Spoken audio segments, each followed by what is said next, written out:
you probably think of AI as, just code, right? Invisible, efficient, purely digital stuff happening somewhere out there. But what if I told you that behind like every smart suggestion or cool generated image, there's this huge, often hidden environmental cost? Seriously, AI is kind of quietly becoming a major climate issue. It's guzzling energy, it's draining water, piling up e-waste.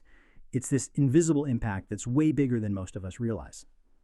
So today on the Deep Dive, our mission is to really unpack the sources you shared with us. We've got 2025 CADAP 3 AE05 environment.pdf and a bunch of articles to get a real handle on this growing environmental footprint. This deep dive, it's your shortcut to getting properly informed on this really critical topic. And yeah, we're going to reveal some stuff that might genuinely surprise you.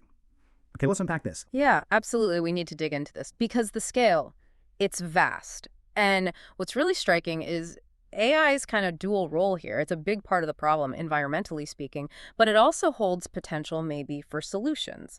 Just to give you a sense of scale right off the bat, training just one large AI model that can pump out emissions like 300 round-trip flights between New York and San Francisco. Wow, 300 flights. Yeah. Or think of it this way. Nearly 5 times the lifetime emissions of an average car. For instance, training GPT-3. That alone released about 552 metric tons of carbon dioxide.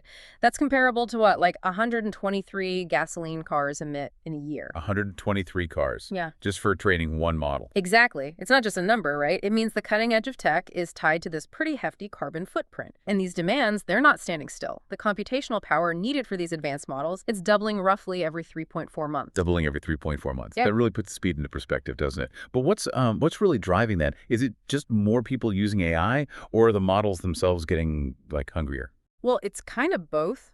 Definitely more users means more inference. That's the AI doing its job. But the models themselves, they're just getting exponentially bigger and more complex. They need more data to learn, which means more calculations, more processing, and yeah, ultimately more energy. Got it. Okay, so let's dive into that core energy issue then, this gigawatt gamble, as some are calling it. We need to look at, well, 2 main stages, right? Training and inference.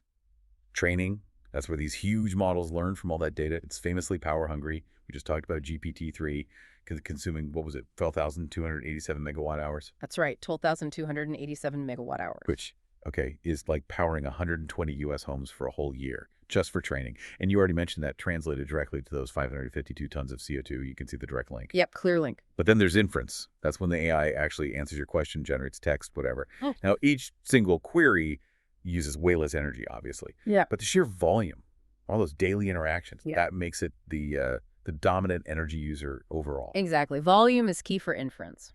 Google reckons about 60% of AI's energy use comes from inference, just because there's so much of it. Like one ChatGPT query might only use, what, 0.34 watt hours, which sounds tiny, like watching TV for maybe 9 seconds. Negligible almost individually. Yeah, but compare that tiny bit to the thousands of megawatt hours for training, you really see the scale difference between teaching the AI and actually using it day to day. And the data centers running all this, they already use about 1% of global electricity. And that number is just expected to shoot up as AI gets bigger. And what's fascinating here is, well, it's how much the source of that electricity matters for the carbon footprint. When data centers run on fossil fuels, AI operations become significant greenhouse gas emitters. Yeah. You mentioned GPT-3 training, right? About 502 metric tons of CO2 equivalent. Yeah. Now, contrast that with, say, Hugging Face's Bloom model, similar size AI, but it only emitted around 25 metric tons of CO2 equivalent. Whoa, that's a massive difference. Why? The key difference. Bloom was trained in France on a supercomputer powered mostly by nuclear energy. Low carbon source. Okay. So location, location, location, but for energy grids. Pretty much. It shows how the local grid can drastically change the footprint. And the projections, they're worrying. The top 20 most carbon-intensive AI systems, they could collectively emit up to maybe 102.6 million metric tons of CO2 equivalent per year. That's staggering. Yeah, and potentially an economic hit over $10 billion a year if carbon pricing becomes widespread. And other things influence the impact too, like the model architecture itself. How so? Well, think about it. Some ways of prompting AI, like chain of thought, where it has to kind of show its work, that can be like 50 times more energy intensive than just getting a straight answer. Right. More thinking equals more power. Makes sense. Exactly. Plus, hardware efficiency matters, custom chips, better algorithms, and data center design. Same. Things like PUE, power usage effectiveness, and whether they're in cooler climates or have access to renewables. So it sounds like where you run the AI and how you ask it questions can be almost as crucial as the AI model itself. Yeah.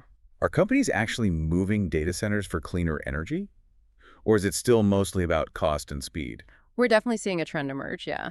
Especially big tech companies making noise about going carbon free. But, things like land cost, latency, the speed of connection, existing infrastructure still play a huge role. It's a tricky balancing act. Balancing act, okay. But there is progress. Google, for example, they reported huge improvements like a 33x energy reduction and 44x carbon cut per Gemini text prompt over just 12 months. That's impressive. And they managed a 12% cut in overall data center emissions in 2024, even though their electricity use went up 27%. Okay, that progress is good to hear. But I mean, how do we make sure those efficiency gains aren't just, eaten up by the overall growth? Is it a race we can actually win? Or are we just slowing down the inevitable increase? That is the million-dollar, maybe billion-dollar question, isn't it? Yeah. Efficiency gains are vital, absolutely. But with AI growing exponentially, we need both efficiency and a massive shift to renewables fast. Right. Otherwise, yeah, you risk that rebound effect where gains just get swallowed by more demand. Okay, so energy is Yeah. massive. But now, let's pivot. Here's where it gets really interesting. Water. AI is seriously thirsty. We're talking huge amounts of water, mainly for cooling those data centers. Get this, evaporative cooling towers. They can evaporate somewhere between 0.26 and 2.4 gallons of fresh water for every single kilowatt hour the servers use. That is a lot of water per kilowatt. It's eye-opening when you scale it up. Yeah. Think about Google's big data centers. Hmm. Recently, they averaged something like 550,000 gallons of water per day. 500,000 gallons a day. Yeah, that's like the daily water use of maybe 4,200 people in the U.S. Or look at it annually. A single data center could slurp up 56 million gallons a year, like 670 families worth of water. Now, to really grasp this, we kind of need to break down AI's water use into different scopes. Can you walk us through that? Why does that matter?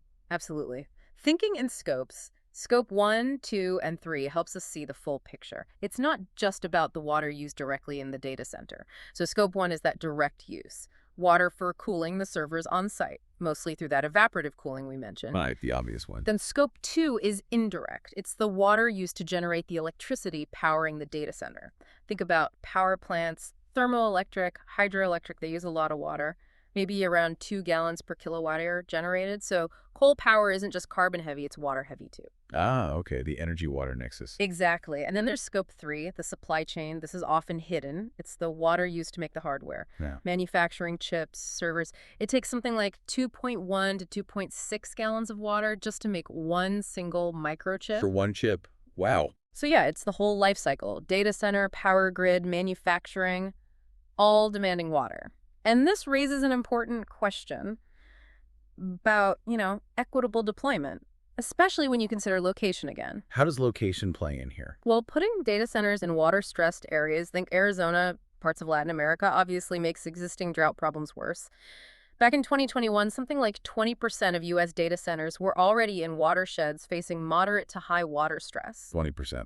That's significant. It is. And beyond just using water, there's thermal stress. When heated, cooling water gets discharged back into rivers or lakes, it can mess up aquatic ecosystems, change temperatures, lower oxygen. Right, like thermal pollution. Exactly. Or even just releasing heat into the atmosphere from cooling towers contributes to urban heat islands. And this distribution isn't fair. It creates an environmental inequity. Look at Google again.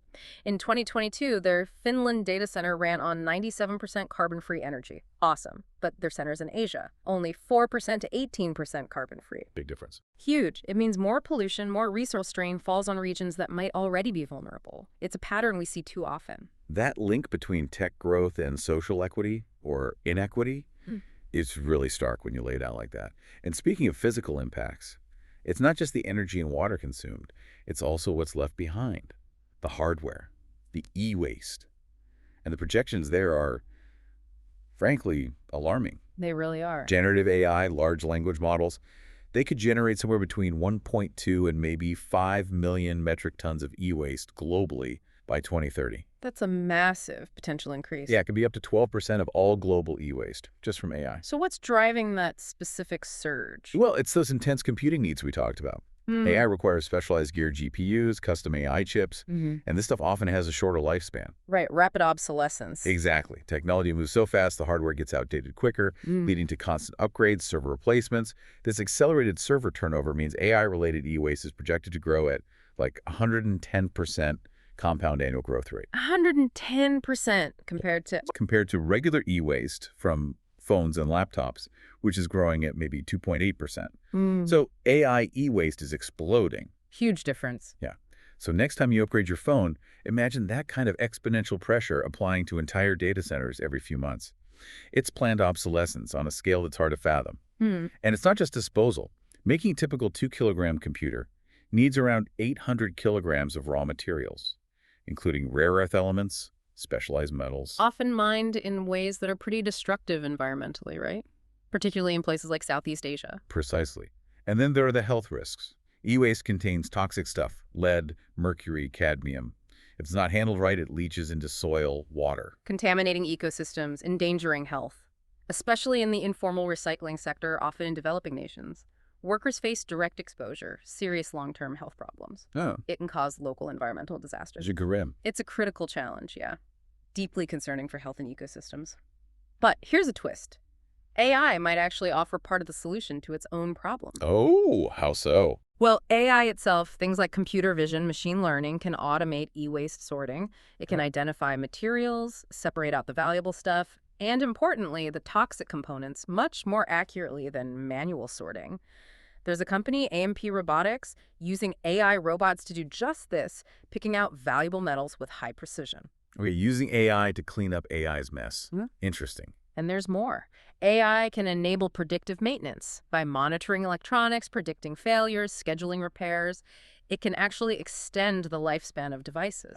Reducing that premature disposal. Yeah. Promoting a circular economy. Exactly. Less waste generated in the first place. It can also help improve how we recover resources during recycling and even support public awareness campaigns for better disposal habits.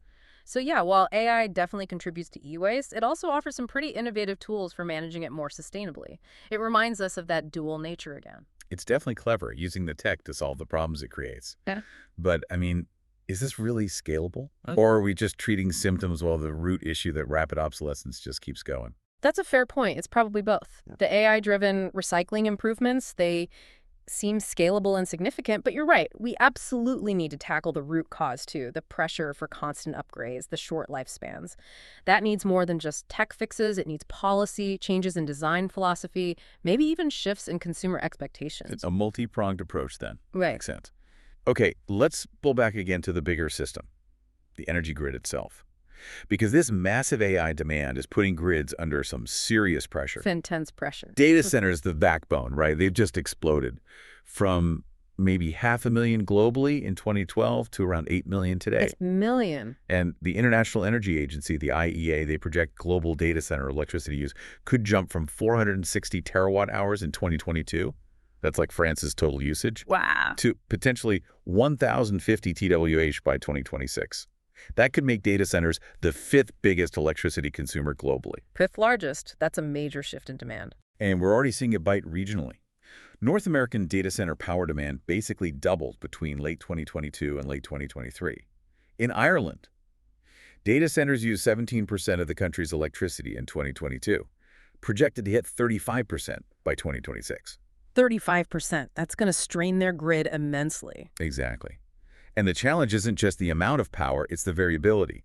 AI workloads can spike suddenly, massively, which often means falling back on, you guessed it, fossil fuel backup generators. Which adds more emissions, impacts local air quality. Right. So with this exponential growth path, are we essentially just locking ourselves into needing more fossil fuels and keep AI running? Well, if we connect this to the bigger picture, yeah, that's a serious risk. Many data centers are still plugging into grids that rely heavily on fossil fuels.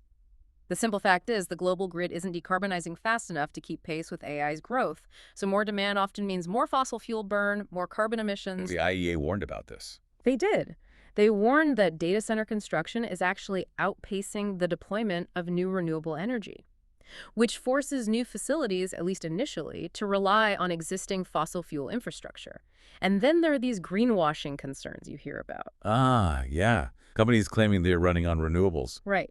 They might use things like power purchase agreements or renewable energy credits, but critics argue that doesn't always mean less fossil fuel is actually being burned on the grid where the data center is located. Microsoft is an example sometimes cited. Their overall emissions have reportedly risen despite big renewable commitments, partly because building all those new data centers is so carbon intensive itself, steel, cement, making the chips. So those corporate climate goals might not tell the whole story. It's complex. We have to ask, when we hear green data center, are we really tackling the root causes systemically or just shifting things around? And what about the communities near these massive facilities? That brings us back to environmental justice. Because they tend to be built where land and power are cheap. Often, yes, which can disproportionately burden local communities, maybe with more air pollution from generators, or increased water scarcity, or even grid instability causing blackouts or higher energy prices for residents. It's about these systemic long-term effects that ripple outwards. It is humbling, isn't it? Thinking about our clicks and queries, seemingly so small, contributing to such huge infrastructure strain and these complex social issues, puts our digital lives in a different light. But, okay, it's not all doom and gloom. Proactive steps are being taken. And AI itself, as you've hinted, could be a huge part of the solution. Absolutely, that dual nature again. We've seen how it adds to the problem, but it also offers these powerful tools for environmental good, right? Yeah. Like optimizing energy grids, making buildings more efficient, smarter traffic flow. Advanced climate modeling, even discovering new materials like electrocatalysts for better batteries to store renewable energy. Helping store solar and wind more effectively, yeah. Yeah. And even things like improving carbon capture in plants. It's amazing potential. And on the mitigation side, for AI's own footprint, we're seeing strategies like geographical load balancing. Right, basically shifting AI tasks to data centers where the energy is cleaner or water stress is lower, depending on the time of day or year. Smart. And cooling innovations, moving beyond basic AC. Yeah, big advances in liquid cooling, closed-loop systems that reuse water, better water recycling, all crucial for cutting water use and making centers more energy efficient. And of course, energy source optimization. Shifting to solar, wind. Which are much less water-intensive than coal or even nuclear generally. Though there's that paradox, isn't there? Some companies making deals to reopen nuclear plants, specifically for AI data centers, like Microsoft and 3 Mile Island or investment in the Palisades reactor. That's right. It highlights the complex trade-offs. Nuclear offers massive carbon-free power, which AI desperately needs, but it brings its own set of environmental debates around water use for cooling and long-term waste disposal. It shows just how tough these energy transition choices are. No easy answers. Definitely not. And that's where policy and industry responses become so critical for steering things sustainably. We need comprehensive approaches. We're seeing regulatory moves like the EU AI Act coming in 2025. It'll require high-risk AI systems to report their energy and resource use. That's a big step for transparency. And in the U.S. There's the AI Environmental Impacts Act of 2024. The goal there is to develop standards for measuring AI's impact and set up voluntary reporting. Again, transparency is key right now. Things like water usage data are rarely included in AI model details. So better metrics are needed. Urgently. Standardized metrics like carbon intensity per task, maybe the overall AI sustainability score, things that let companies benchmark themselves and drive real improvements across the board. And those industry commitments, like Microsoft's nuclear deal, show the scale of investment being considered to find cleaner power sources. Okay, so what does this all mean for you, the listener, processing all this? Well, I think it means the environmental impact of AI, energy, water, materials. It's undeniable. It's huge and, yeah, often hidden behind the slick interfaces. Right. But also, AI has this incredible potential to help solve the very problems it contributes to, and many others besides. So the net effect, positive or negative, Yeah. it really hangs on how we choose to develop and deploy this technology. Exactly that. It's a critical distinction. The how matters enormously. And maybe the final thought to leave you with is this. As we push forward with this AI revolution, we face a really profound choice as a society. How do we make sure all this amazing technological advancement doesn't come at the cost of climate stability or environmental justice? How do we actually balance innovation with ecological responsibility? It's a massive question, one we all need to keep asking, individually and collectively. Hopefully, this deep dive has given you a clearer picture of the stakes involved and maybe some things to think more about.